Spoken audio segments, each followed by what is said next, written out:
বিয়ের পর একদিন মেয়ে তার বাবাকে একটা চিঠি লিখল। চিঠি পড়ছেন তার বাবা। বাবা, ফুলশয্যার রাতে আমি বুঝতে পারি আমার স্বামী আমাকে কতটা ভালোবাসে। কত রকম কথা দিল, কথা নিল। সুখ দুঃখের সাথী হয়ে থাকবে তোমাদের জামাই। আমি যখন কান্না করছিলাম, তোমার জামাই সান্ত্বনা দিচ্ছে আর বলছে, ধুর পাগল, এক বাবা মাকে ছেড়ে এসেছো এখানে, আরেক বাবা মাকে তো পেয়েছো। আমি আছি, তোমার দেওর আছে, ননদ আছে, তুমি কান্না করার সময়ই পাবে না। দেখো, আমি জানি বাবা, তুমি খুব খুশি হচ্ছ আমার চিঠিটা পড়ে। তবে আমি তোমাকে চিঠি লিখছি অন্য একটা কারণে। বাবা, তুমি কেন এদের এখনো যৌতুক দিলে না? এই 7টা পশুর জঙ্গলে আমাকে কেন একা রেখে গেলে? বিয়ের পরের দিন সকাল হতে হতে শাশুড়িমা তোমাদের দুজনকে গালি দিচ্ছে বিশ্রী ভাষায়।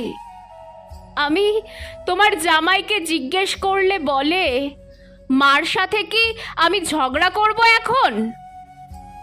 ও হ্যাঁ, তার পরের দিন প্রথমবারের মতো শাশুড়ি আমার মুখে চড় মারল। বাবা, তুমি কি কখনো আমাকে মেরেছো? কখনো আমার গায়ে হাত দিয়েছো? মা হাত দিয়েছে কখনো? আমি কান্না করে করে তোমার জামাইকে সব বললাম। সে সন্ধ্যা নাগাদ ফিরল ঘরে। সে আমাকে বলল, এখন কি তুই আমাকে আমার মাকে মারতে বলছিস নাকি? যৌতুকের টাকা দিয়ে দিলেই তো সব ঝামেলা শেষ হয়ে যায়। তোর বাবা মাকে বল টাকা দিতে। বাবা, তুমি কিছু একটা করো। মেয়ের বাবা মা চিঠি হাতে বসে কাঁদছে।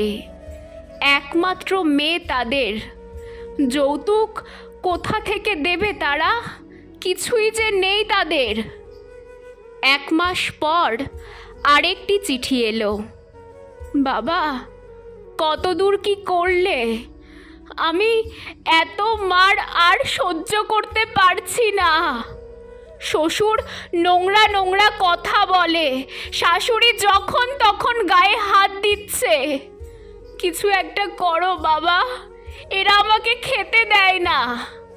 বাবা, তুমি এবার যখন যৌতুকের টাকা নিয়ে আসবে, তখন বড় দেখে একটা ইলিশ মাছ নিয়ে আসবে, কেমন?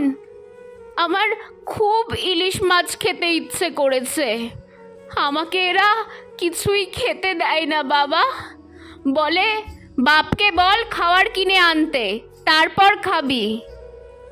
ও বাবা, বাবা কবে আসবে তুমি? কতদিন তোমাদের দেখি না।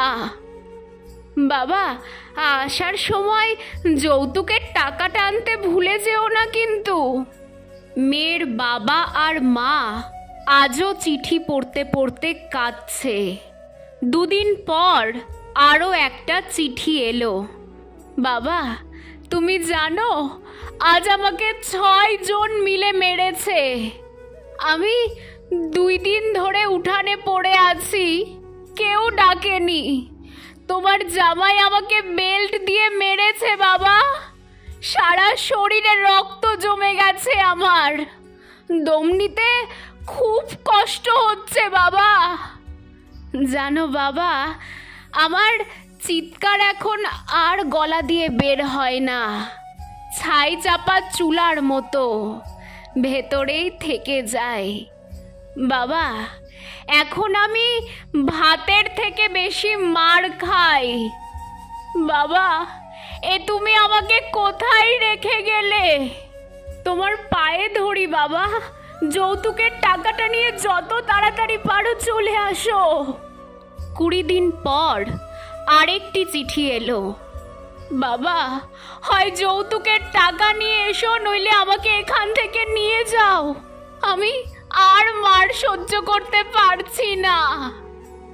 মেয়ের বাবা তার বসত, ভিটা সব কিছু বিক্রি করে মেয়ের বাড়ি আজ যাচ্ছে। বাবা আজ খুব খুশি। ইলিশ, মাংস, তরি তরকারি যা যা নেওয়ার সব নিয়ে হাস্যোজ্জ্বল চোখমুখ করে মেয়ের শ্বশুর বাড়ি যাচ্ছে। যৌতুকের টাকা নিয়ে বাবা উপস্থিত মেয়ের শ্বশুর বাড়িতে। অনেক দিন পর আজ মেয়েকে দেখবে বাবা। দরজা ধাক্কা দিতেই বাবা দেখে তার কোলে পিঠে করে বড় করা আদরের মেয়েটা আজ দড়িতে ঝুলছে। হায় রে ভাগ্য, যৌতুকের টাকা দিতে না পারায় মেয়েটাকে মরতে হলো শেষে। ধিক্কার জানাই এমন যৌতুক লোভী কাপুরুষদের। শুধু এই পণ প্রথার জন্য আরও একটা বাবা মায়ের কোল ফাঁকা হয়ে গেল।